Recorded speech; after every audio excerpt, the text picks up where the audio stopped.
नमस्कार दोस्तों, स्वागत है आपका हमारे YouTube चैनल पर। दोस्तों, आज हम बात करेंगे प्रेमानंद जी महाराज की बताई गई इस कथा के बारे में। यह कथा आपको इतना सुनने में ज़रूरी है, उतना फॉलो करने में भी बहुत ज़रूरी है। तो दोस्तों, इसको ज़रूर पूरा वीडियो देखिए। प्रसाद की महिमा।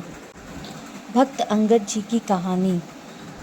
कभी भी ऐसा आहार ग्रहण ना करें जो भगवान को भोग ना लगाया गया हो। जो भोजन भगवान को भोग लगाया गया है वही प्रसाद रूप में ग्रहण करें। एक भक्त हुए जिनका नाम अंगद जी था। वैसे तो वे स्वभाव से नास्तिक प्रवृत्ति के थे, लेकिन उनकी पत्नी भगवान की भक्त थी। उनके मायके में संतों की सेवा होती रहती थी और वहाँ उनके गुरुदेव के उपदेश सुनने को मिलते थे। विवाह के बाद जब वे अंगद जी के साथ ससुराल आईं तो देखा कि वहाँ राज वैभव तो है, लेकिन ना किसी संत का दर्शन संभव है, ना किसी संत का आना जाना, ना भगवत चर्चा होती है और ना ही सत्संग। रानी बहुत व्याकुल हुई। उन्हें मायके में रोज संतों का उच्छिष्ट मिलता था।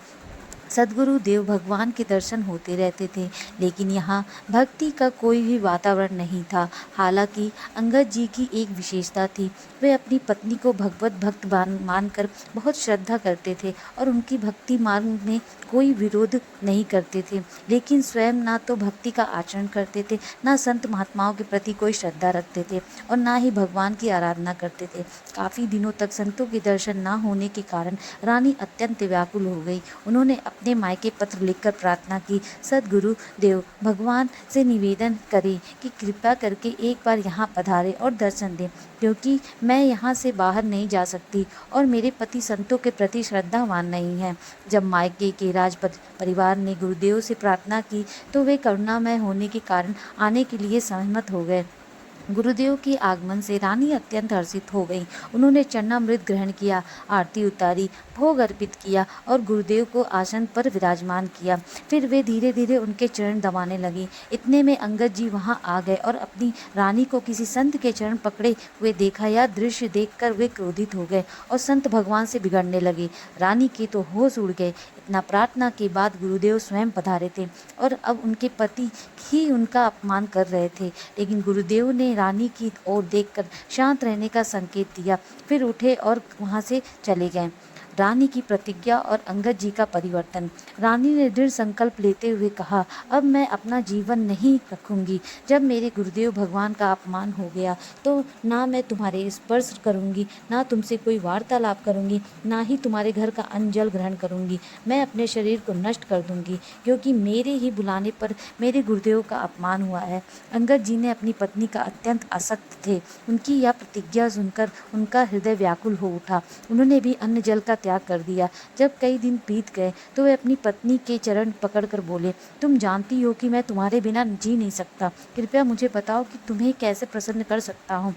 रानी ने कहा, यदि तुम सच में मुझसे प्रेम करना चाहते हो तो हमारे गुरुदेव भगवान के चरण पकड़कर उनसे क्षमा याचना करो, उन्हें मना कर वापस लाओ और यहाँ आकर उन्हें भोग लगवाओ। यदि वे यहाँ भोग ग्रहण कर ले तो हम उनका उच्छिष्ट मांग पाएंगे और हमारी दिनचर्या फिर से पूर्ववत हो जाएगी। गुरुदेव की कृपा और अंगद जी का हृदय परिवर्तन।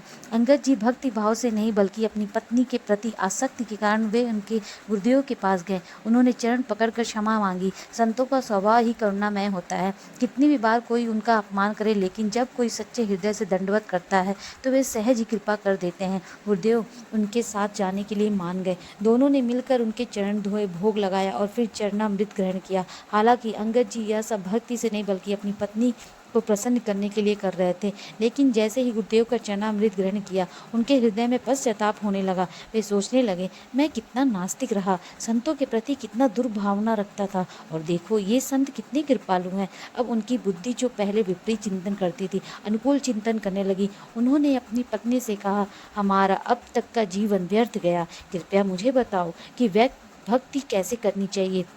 धीरे धीरे वे ठाकुर सेवा में सहयोग देने लगे। अब बिना भोग लगाए वे कुछ भी ग्रहण नहीं करते थे। वर्षों से उनकी यही दिनचर्या बन गई। पहले ठाकुर जी को भोग लगाना और फिर केवल प्रसाद ही ग्रहण करना। साथ ही अंगद जी ने 4 पार्षद नियुक्त कर दिए, जिनका कार्य था कि जहाँ कहीं भी संत दिखाई दे उन्हें घर बुलाकर भोग लगवाएं। अंगद जी ने जगन्नाथ जी को एक अमूल्य हीरा अर्पण किया। अंगद जी बहुत वीर पुरुष थे और राजा के भतीजे भी थे। एक बार उन्होंने किसी राजा का आक्रमण किया और विजय प्राप्त कर उसका मुकुट जीत कर ले आए। उस मुकुट में 101 हीरे जड़े हुए थे, जिनमें से एक हीरा अत्यंत अमूल्य था। अंगद जी को इस विशेष हीरे का मूल्य और महत्व ज्ञात था। उन्होंने शेष हीरे विजय प्राप्त राजा को लौटा दिए, लेकिन वह अमूल्य हीरा अपने पास रख लिया और कहा, यह हीरा जगन्नाथ जी के मुकुट पर जड़ेगा।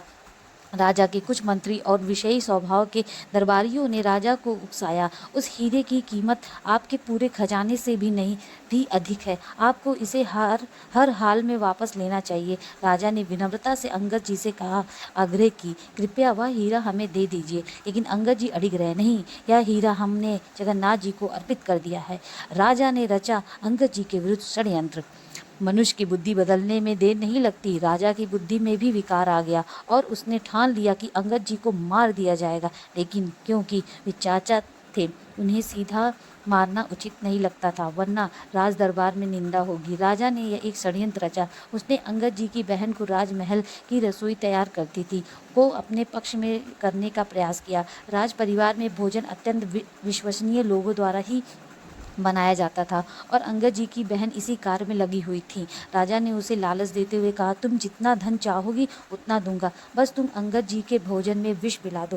राजा ने अपने सामने विष लाकर दिया और उसे भोजन में मिलवा दिया। अंगद जी इस षड्यंत्र का कोई आभास नहीं था।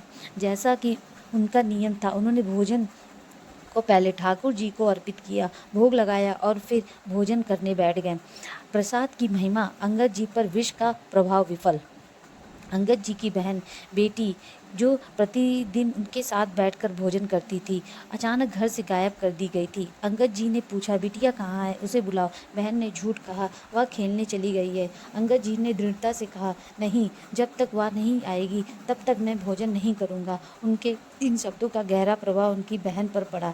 यह विचार करने लगी कि जो व्यक्ति मेरी पुत्री से इतना प्रेम करता है, क्या मैं उसे विष देकर मार सकती हूँ? अंततः उसने रोते हुए कहा, भैया, भोजन मत ग्रहण करना। अंगद जी चौंक गए। क्यों? वह फूट फूट कर रोने लगी। राजा ने मुझे प्रलोभन देकर प्रेरित किया था, मेरी बुद्धि भ्रष्ट हो गई थी और मैंने इस भोजन में विष मिला दिया है। अंगद जी ने अपनी बहन से कहा, तुम्हें चिंता करने की आवश्यकता नहीं है, मैंने यह भोजन पहले ही ठाकुर जी को अर्पित कर दिया है। यदि यह भोजन विषाक्त था तो अब यह ठाकुर जी का प्रसाद बन चुका है, मैं इसे कैसे त्याग कर सकता हूँ। इसके बाद अंगद जी ने संपूर्ण भोजन ग्रहण किया, यहाँ तक कि झूठे पात्र भी चट कर खा लिए। परंतु आश्चर्य की बात यह थी कि विष का उन पर कोई प्रभाव नहीं पड़ा। वे पूर्णतः स्वस्थ और सुरक्षित रहे और जैसे कुछ हुआ ही ना हो। प्रसाद की महिमा। निष्कर्ष, पूज्य पंडित गया प्रसाद जी महाराज कहते हैं, अर्पित किए बिना भोजन कभी मत ग्रहण करो। जब भी भोजन पाओ उसे ठाकुर जी का अर्पित करो और फिर 2-4 बार नाम जप कर ग्रहण करो। बिना प्रभु को अर्पित किए जल भी ना पिए। ऐसा करने से आपकी बुद्धि शुद्ध और निर्मल हो जाएगी। बोलिए राधे राधे। दोस्तों, please like, subscribe and press the bell icon please.